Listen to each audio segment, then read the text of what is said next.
তোমরা হয়তো ভাবছো এই মেয়েটা নির্ঘাত পাগল হয়ে গেছে।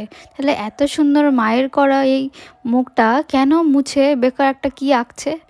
না, আসলে এটা আমার বাবার করা কাজ। আমার বাবা খুবই ব্যস্ত থাকেন, জব করেন। তো আমার বাবার কাছে মানে এতটা সম্ভব না করাটা। তো এইখানটাতে আমি একটু ক্রিয়েটিভিটি দেখালাম। আমার কি করব বলো, আমার বাবার কাছে সত্যি অত সময় নেই যে আমার বাবা অফিস থেকে ফিরবে, ফিরে এসে আবার কাজ করবে।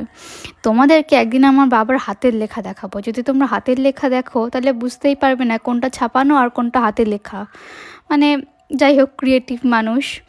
তো জানিও আমাকে যে এই কাজটা তোমাদের কেমন লেগেছে। এটা অবশ্য আমার প্রথম কাজ, তোমাদের তো দেখিয়েইছিলাম যেটা।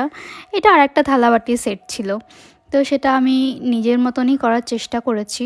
তো সবটা কাজ কমপ্লিট করে এখানে ভার্নিশ দিয়ে সেট করলাম। তো আমাকে জানিও কেমন হয়েছে। দেখা হচ্ছে নেক্সট ভিডিওতে। বাই।